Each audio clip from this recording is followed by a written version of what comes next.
तर विद्यार्थी मित्रांनो, विशेषतः वर्ग 12वी कॉमर्स शाखेच्या विद्यार्थ्यांसाठी मी व्हिडिओ सादर करीत आहे. अ, गेल्या व्हिडिओमध्ये आपण प्रश्न दुसरा बघत होतो. महाराष्ट्र राज्य माध्यमिक व उच्च माध्यमिक बोर्ड अंतर्गत जी अर्थशास्त्र विषयाची 12वीची अर्थशास्त्र विषयाची परीक्षा घेण्यात येते दरवर्षी. त्या परीक्षेच्या पेपरच्या संदर्भात आपण चर्चा करत होतो. प्रकरण नव्हे, प्रश्न दुसरा अ मध्ये चर्चा करत होतो. मात्र मध्यंतरीच डिस्टर्ब आला आणि म्हणजे मध्यंतरीच व्यत्यय आला, त्यामुळे आपला तो प्रश्न अपूर्ण आहे. तर तोच कंटिन्यू करू. तर बघा, मग प्रकरण दुसऱ्यामधील प्रश्न चालू होता आपला उपयोगिता विश्लेषणाचा. तर 6वा प्रश्न होता, सलमाने हिवाळ्यात तिच्या वडिलांसाठी स्वेटर खरेदी केले. जुलै 22 मध्ये प्रश्न विचारला होता. उदाहरणातील संकल्पना होती काल उपयोगिता. संकल्पनेचे स्पष्टीकरण आहे, काळ बदलल्याने काळानुसार वस्तूमध्ये जी उपयोगिता निर्माण होते किंवा वाढते ती उपयोगिता म्हणजे काल उपयोगिता होय. नंबर 7, पूजाने मनीषाने वही पेनचा वापर करून निबंध लेखनाची गरज पूर्ण केली. सप्टेंबर 21 मार्च 24 मध्ये प्रश्न विचारला. उत्तर आहे अ. उदाहरणार्थी संकल्पना आहे उपयोगिता आणि ब संकल्पनेचे स्पष्टीकरण आहे, मानवी गरज पूर्ण करण्याची वस्तूमधील क्षमता म्हणजे उपयोगिता होय. नंबर 8, निलेशने त्याच्या बहिणीसाठी दागिने खरेदी केले. उत्तर अ आहे. उदाहरणातील संकल्पना आहे स्वामित्व उपयोगिता. ब संकल्पनेचे स्पष्टीकरण आहे, वस्तूची मालकी एका व्यक्तीकडून दुसऱ्या व्यक्तीकडे हस्तांतरित होते तेव्हा जी उपयोगिता निर्माण होते किंवा वाढते ती उपयोगिता म्हणजे स्वामित्व उपयोगिता होय. नंबर 9, कविताने संत्र्याचे एकामागे एक 5 नग सेवन केले. आता हे खूप सोपं आहे बघा. कविताऐवजी आपण राम सुद्धा घेऊ शकतो, कविताऐवजी आपण श्याम सुद्धा घेऊ शकतो, कविताऐवजी आपण सीता सुद्धा घेऊ शकतो, जे असेल ते. कविताने संत्र्याचे एकामागे एक 5 नग सेवन केले. संत्र्याऐवजी आपण मोसंबी सुद्धा घेऊ शकतो किंवा संत्र्याऐवजी आपण सफरचंद सुद्धा घेऊ शकतो. तर कविताने संत्र्याचे एकामागे एक 5 नग सेवन केले. एकामागे एक 5 नग सेवन केले. तर उदाहरणातील संकल्पना आहे उपभोग सातत्य. जर तुम्हाला चांगलं उदाहरणं देऊन जर सांगितलं तर तुमच्या लक्षात राहील. उपभोग सातत्य.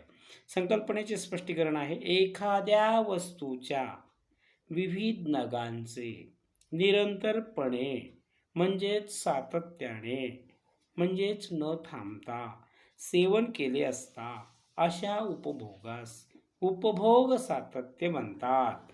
उपभोग सातत्य हे घटत्या सीमांत उपयोगितेच्या सिद्धांताचे महत्त्वाचे गृहीतक आहे. आता प्रकरण तिसरे अ, मागणीचे विश्लेषण. नंबर 10 प्रश्न आहे 10वा, खेडेगावाला पुराचा फटका बसल्यामुळे किमती स्थिर असूनही विविध वस्तूंची मागणी कमी झाली. उदाहरणातील संकल्पना आहे मागणीतील घट. संकल्पनेचे स्पष्टीकरण आहे, वस्तूच्या किमतीत बदल न होता इतर परिस्थितीत प्रतिकूल बदल झाल्यास वस्तूची मागणी कमी होते, त्यास मागणीतील घट म्हणतात. नंबर 11, कोरोना महामारीच्या काळात मास्क वापरणे सक्तीचे केल्याने मास्क तयार करणाऱ्या कारखान्यातील श्रमिकांची मागणी वाढली. मार्च 24 मध्ये प्रश्न विचारलेला आहे. उत्तर अ आहे. उदाहरणातील संकल्पना अप्रत्यक्ष मागणी आणि संकल्पनेचे स्पष्टीकरण आहे, या ज्या वस्तूची व सेवांची उपभोग वस्तू व सेवांच्या निर्मितीसाठी मागणी केली जाते त्यांना असणाऱ्या मागणीस अप्रत्यक्ष मागणी किंवा परोक्ष मागणी म्हणतात. प्रकरण 3 ब मागणीची लवचिकता. नंबर 12 नंबरचा प्रश्न आहे. साखरेच्या किमतीमध्ये 50% घट झाल्यास साखरेच्या मागणीत 50% वाढ होते. साखरेच्या किमतीमध्ये 50% घट झाल्यास किमतीमध्ये 50% घट झाली आणि साखरेच्या मागणीत 50% वाढ होते. सप्टेंबर 21 मध्ये प्रश्न विचारला. तर उदाहरणातील संकल्पना एकक लवचिक मागणी. संकल्पनेचे स्पष्टीकरण आहे. वस्तूच्या किमतीतील शेकडा बदलाचे प्रमाण आणि वस्तूच्या मागणीतील शेकडा बदलाचे प्रमाण समान असल्यास त्या मागणीस एकक लवचिक मागणी म्हणतात. नंबर 13. मिठाच्या किमतीमध्ये 10% वाढ झाली तरी रमेशने मिठाच्या मागणीत कोणताही बदल केला नाही. मार्च 22. किंवा मिठाची किंमत ₹20 वरून 50 झाली तरी मिठाच्या मागणीत कोणताही बदल झाला नाही. जुलै 23 मध्ये विचारलेला प्रश्न आहे. उत्तर आहे यासाठी या पुस्तकात मागील म्हणजे जुलै 23 मध्ये प्रश्न दिलेला आहे. तो बघूया आपण. त्याचं उत्तर कसं आहे ते बघूया.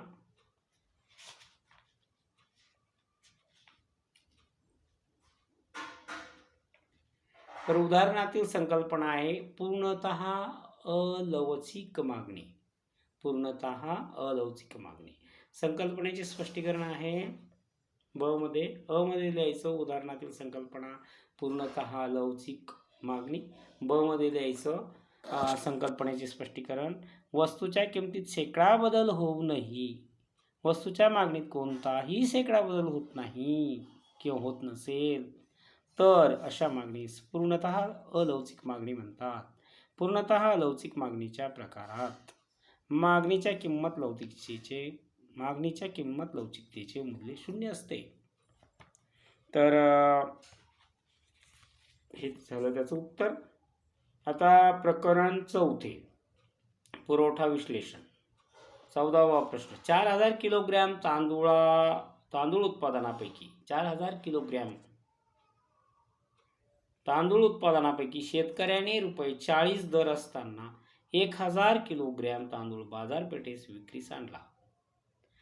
तर शेतकऱ्याकडे 4000 किलोग्रॅम तांदूळ होता, मात्र त्यापैकी त्याने संपूर्ण तांदूळ विक्रीला आणला नाही बाजारपेठेत, तर 1000 किलोग्रॅम आणला, कारण दर होता 40. मार्च 22. तर उत्तर आहे अ उदाहरणातील संकल्पना पुरवठा. ब संकल्पनेचे स्पष्टीकरण. विशिष्ट कालावधीत विशिष्ट किमतीला विक्रेत्याने प्रत्यक्ष विक्रीसाठी पुरवलेली वस्तूंची एकूण नगसंख्या म्हणजे पुरवठा होय. तर नंबर 15. एका टेबल विक्रेत्याने ₹2000 प्रति टेबल याप्रमाणे 15 टेबलांची विक्री केली. त्यापासून त्याला ₹30,000 मिळाले. मार्च 23 मध्ये प्रश्न विचारलेला आहे. उदाहरणातील संकल्पना आहे एकूण प्राप्ती. एका टेबल विक्रेत्याने 2000 प्रति टेबल याप्रमाणे 15 टेबलांची विक्री केली.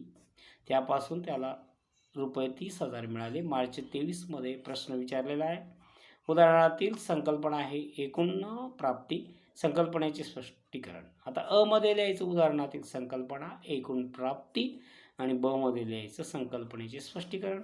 वस्तूच्या विक्रीनंतर उद्योग संस्थेला मिळणारी एकूण रक्कम म्हणजे एकूण प्राप्ती होय. एकूण प्राप्ती हे उद्योग संस्थेचे एकूण उत्पन्न होय. नंबर 16. करात सवलती मिळाल्यामुळे पूजाने तिच्या कुटीरोद्योगातील वस्तू मोठ्या प्रमाणात बाजारपेठेत विक्रीसाठी आणल्या. नंबर 16. करात सवलत मिळाली त्यामुळे पूजाने तिचा जो काही कुटीर उद्योग होता त्या उद्योगातील वस्तू मोठ्या प्रमाणात बाजारपेठेत विक्रीसाठी आणल्या. टॅक्स बसत नसल्यामुळे. उत्तर अ उदाहरणातील संकल्पना आहे पुरवठ्यातील वाढ. ब संकल्पनेचे स्पष्टीकरण. वस्तूची किंमत स्थिर असताना इतर परिस्थिती अनुकूल झाल्यामुळे वस्तूंचा पुरवठा जास्त होणे म्हणजे पुरवठ्यातील वाढ होय. आता बाजाराचे प्रकार, प्रकरण 5वे. भारतात साबण उत्पादनाच्या अनेक कंपन्या आहेत. सप्टेंबर 21. उदाहरणातील संकल्पना. मक्तेदारी युक्त स्पर्धा. संकल्पनेचे स्पष्टीकरण. अ भागात लिहायचं उदाहरणातील संकल्पना, मक्तेदारी युक्त स्पर्धा. ब मध्ये लिहायचं संकल्पनेचे स्पष्टीकरण. मक्तेदारी युक्त स्पर्धा म्हणजे अशी स्पर्धा ज्यात अनेक विक्रेते अगदी जवळचा पर्याय असलेल्या परंतु पूर्ण पर्याय नसलेल्या वस्तूचे उत्पादन करतात.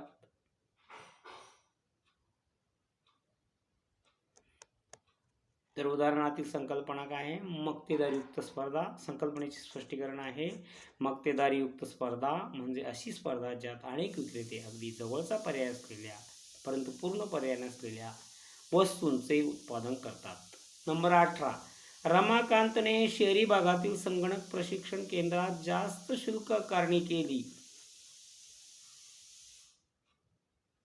आणि ग्रामीण भागातील संगणक प्रशिक्षण क्षेत्रात कमी शुल्क आकारणी केली. रमाकांतने शहरी भागातील संगणक प्रशिक्षण केंद्रात जास्त शुल्क आकारणी केली आणि ग्रामीण भागातील संगणक प्रशिक्षण क्षेत्रात कमी शुल्क आकारणी केली. उत्तर अ आहे. उदाहरणातील संकल्पना स्थल परत्वे मूल्यभेद. आणि ब आहे संकल्पनेचे स्पष्टीकरण. ज्या मक्तेदारीत वस्तूची विक्री करताना स्थळानुसार मूल्यभेद केला जातो त्या मूल्यभेदास स्थल परत्वे मूल्यभेद असे म्हणतात. उदाहरणातील संकल्पना काय आहे? स्थल परत्वे मूल्यभेद. संकल्पनेचे स्पष्टीकरण काय आहे? ज्या मक्तेदारीत वस्तूची विक्री करताना स्थळानुसार मूल्यभेद केला जातो त्या मूल्यभेदास स्थल परत्वे मूल्यभेद म्हणतात. आता प्रकरण 6वे. निर्देशांक. नंबर 19. रमेशने शेअरच्या किमतीचा निर्देशांक तयार केला.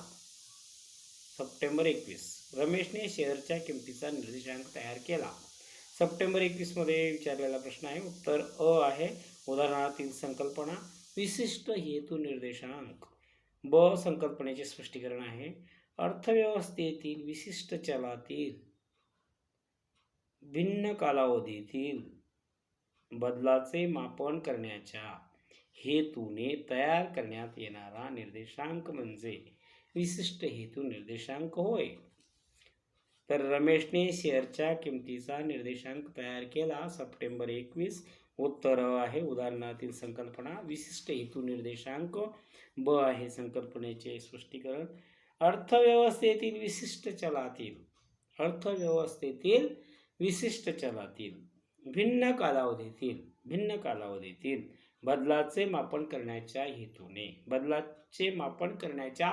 हेतूने तयार करण्यात येणारा निर्देशांक म्हणजे विशिष्ट हेतू निर्देशांक होय. तर सलग आपण वाचूया. विशिष्ट हेतू निर्देशांक म्हणजे काय? संकल्पना आहे विशिष्ट हेतू निर्देशांक. प्रश्न होता रमेशने शेअरच्या किमतीचा निर्देशांक तयार केला. संकल्पना आहे विशिष्ट हेतू निर्देशांक आणि संकल्पनेचे स्पष्टीकरण आहे. अर्थव्यवस्थेतील विशिष्ट चलातील भिन्न कालावधीतील बदलाचे मापन करण्याच्या हेतूने तयार करण्यात येणारा निर्देशांक म्हणजे विशिष्ट हेतू निर्देशांक होय. नंबर आहे आता 20. शैलेशने स्टील, खते, सिमेंट, खनिज तेल, वैद्यकीय उपकरणे, नैसर्गिक वायू इत्यादी उत्पादनांच्या 2014 सालच्या आणि 2018 सालच्या एकूण उत्पादनाची माहिती संकलित करून निर्देशांक मोजला. तर उत्तर आहे. उदाहरणातील संकल्पना आहे औद्योगिक उत्पादन निर्देशांक. ब आहे संकल्पनेचे स्पष्टीकरण.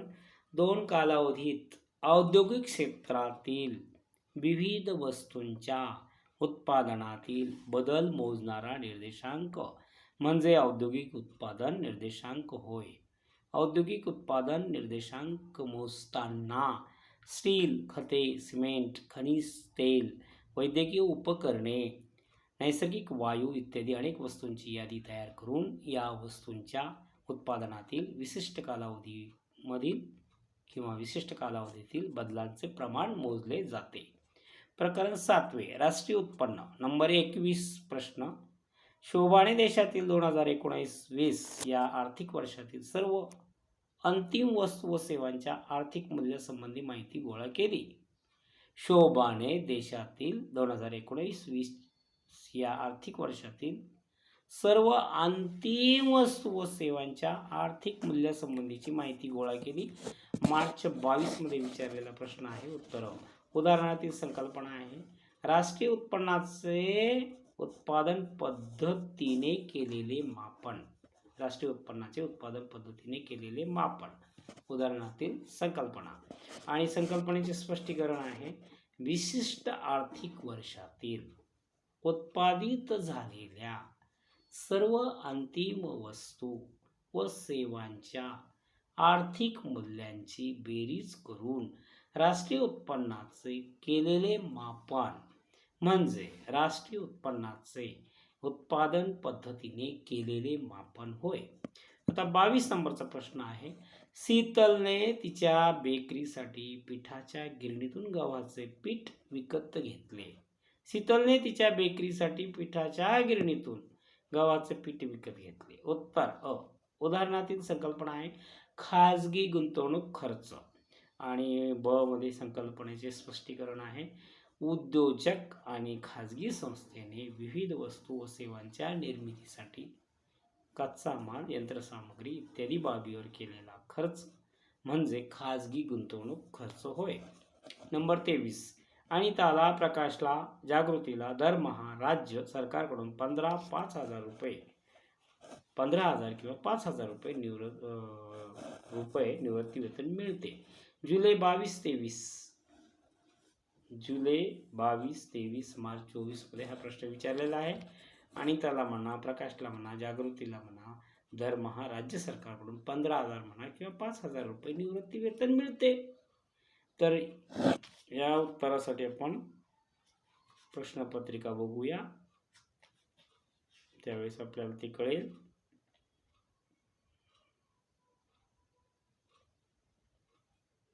तर उदाहरणातील संकल्पना आहे.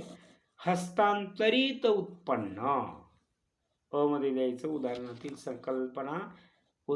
संकल्पना हस्तांतरित उत्पन्न. ब मध्ये द्यायचं संकल्पनेचे स्पष्टीकरण.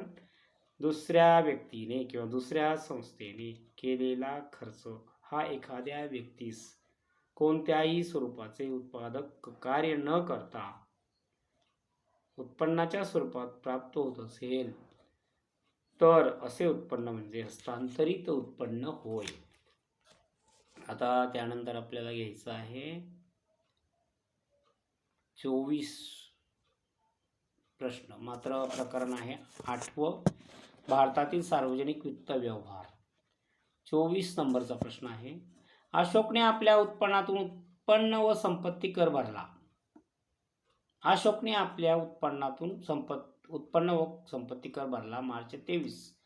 उत्तर अ आहे. उदाहरणातील संकल्पना प्रत्यक्ष कर. आणि ब संकल्पनेचे स्पष्टीकरण. जो कर करदात्याच्या उत्पन्नावर किंवा संपत्तीवर आकारला जातो व त्यामुळे ज्या कराघात किंवा करभार एकाच व्यक्तीवर पडतो असा कर म्हणजे प्रत्यक्ष कर होय. नंबर 25. रोहिणीचे उत्पन्न जेव्हा कमी होते तेव्हा तिला कमी उत्पन्न कर भरावा लागत असे, परंतु उत्पन्नात वाढ झाल्यामुळे रोहिणीला आता जास्त उत्पन्न कर भरावा लागतो. उत्तर अ आहे. उदाहरणातील संकल्पना प्रगतिशील कर रचना. आणि ब संकल्पनेचे स्पष्टीकरण आहे. व्यक्तीच्या उत्पन्न वाढीच्या प्रमाणात कराचे दर वाढत असतील तर अशा कर रचनेला प्रगतिशील कर रचना म्हणतात. आता 9 नंबर, भारतातील नाणे बाजार आणि भांडवल बाजार. नंबर 26. राजूचे किंवा रघुचे वडील त्यांचे पैसे देशातील किंवा देशाबाहेरील एकत्रित समभाग आणि कर्ज अशा दोन्ही दीर्घ मुदत निधीच्या बाजारपेठेत गुंतवतात. मार्च 23 आणि 24 मध्ये हा प्रश्न विचारलेला आहे. उदाहरणातील संकल्पना आहे भांडवल बाजार. आणि संकल्पनेचे स्पष्टीकरण आहे. देशातील आणि देशाबाहेरील एकत्रित समभाग आणि कर्ज अशा दोन्ही दीर्घ मुदतीच्या निधीची बाजारपेठ म्हणजे भांडवल बाजार होय. तर प्रश्न 26 नंबरचा होता राजूचे किंवा रघुचे म्हणा वडील त्यांचे पैसे देशातील आणि देशाबाहेरील एकत्रित समभाग आणि कर्ज अशा दोन्ही दीर्घ मुदत निधीच्या बाजारपेठेत गुंतवतात. मार्च 23 आणि मार्च 24 मध्ये हा प्रश्न विचारलेला आहे. तर उत्तर अ आहे उदाहरणातील संकल्पना भांडवल बाजार आणि ब आहे संकल्पनेचे स्पष्टीकरण देशातील आणि देशाबाहेरील एकत्रित समभाग आणि कर्ज अशा दोन्ही दीर्घ मुदतीच्या निधींची बाजारपेठ म्हणजे भांडवल बाजार होय. आता 27 नंबरचा प्रश्न आहे.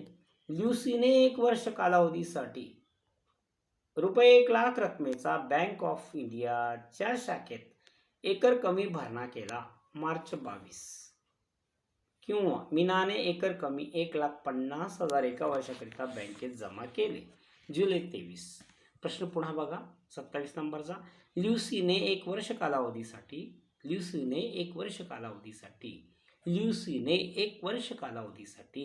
रुपये 1,00,000 रकमेचा बँक ऑफ इंडियाच्या शाखेत एकर कमी भरणा केला. एकर रकमी भरणा केला. मार्च 22 किंवा असाही प्रश्न विचारू शकतात. मीनाने एक रकमी 1,50,000 एका वर्षाकरिता बँकेत जमा केले. जुलै 23. तर प्रश्नपत्रिकेमध्ये याचं उत्तर दिलेलं आहे 23च्या. तर ते बघू आपण कशा प्रकारे आहे त्याचं उत्तर. तर 5 नंबरचा प्रश्न आहे तो.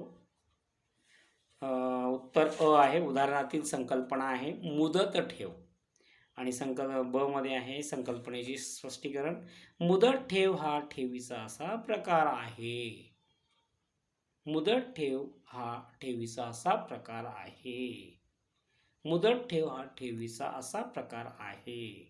ज्यात बचतदार ठराविक कालावधीसाठी निश्चित रक्कम व्यापारी बँकेत ठेवीच्या स्वरूपात ठेवतो व तो ठेवीतील रक्कम ठरवून दिलेल्या कालावधीनंतर काढू शकतो. तर मुदत ठेव हा ठेवीचा असा प्रकार आहे ज्यात बचतदार ठराविक कालावधीसाठी निश्चित रक्कम व्यापारी बँकेत ठेवीच्या स्वरूपात ठेवतो व तो या ठेवीतील रक्कम ठरवून दिलेल्या कालावधीनंतर काढू शकतो. असं त्याचं उत्तर आहे. त्यानंतर 28 नंबरचा प्रश्न आहे. अबकही बँक. कोणती बँक? अबकही बँक तिच्या ग्राहकांना डीमॅट सवलती, सुरक्षित ठेव कप्पे, इंटरनेट बँकिंगची सुविधा पुरवते. तर कोणती बँक कोणती सुविधा पुरवते तिच्या ग्राहकांना? अबकही बँक तिच्या ग्राहकांना डीमॅट सवलती, सुरक्षित ठेव कप्पे, इंटरनेट बँकिंगची सुविधा पुरवते. उत्तर अ आहे उदाहरणातील संकल्पना व्यापारी बँकांची सहाय्यक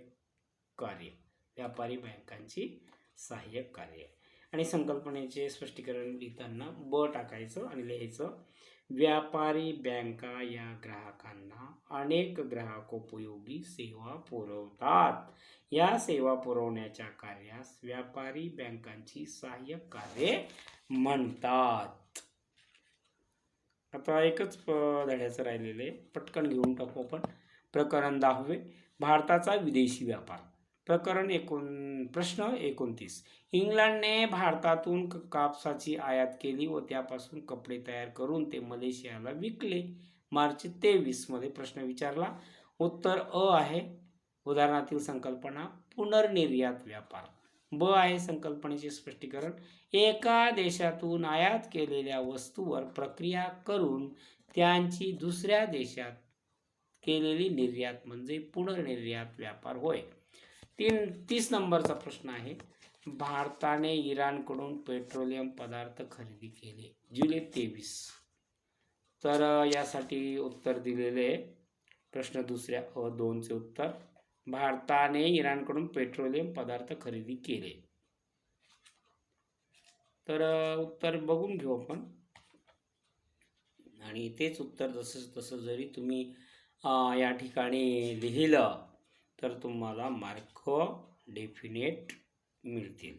तर उदाहरणातील संकल्पना अ भागामध्ये लिहायची. उदाहरणातील संकल्पना आयात व्यापार आणि ब मध्ये संकल्पनेचे स्पष्टीकरण करायचे आहे. एका देशाने दुसऱ्या देशाकडून केलेली वस्तूंची व सेवांची खरेदी म्हणजे आयात व्यापार होय. तर इतकं सोपं आहे बघा. आता प्रश्न आहे 31. महाराष्ट्राने पंजाबकडून गहू खरेदी केला.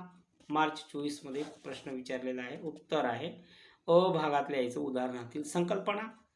अंतर्गत व्यापार वस्तूंची आवक कंसात कंस बंद वस्तूंची आवक. आणि ब मध्ये द्यायचं संकल्पनेचे स्पष्टीकरण. राष्ट्राच्या भौगोलिक सीमाच्या अंतर्गत केली जाणारी वस्तूंची व सेवांची खरेदी म्हणजे आवक व विक्री म्हणजे जावक म्हणजे अंतर्गत व्यापार होय.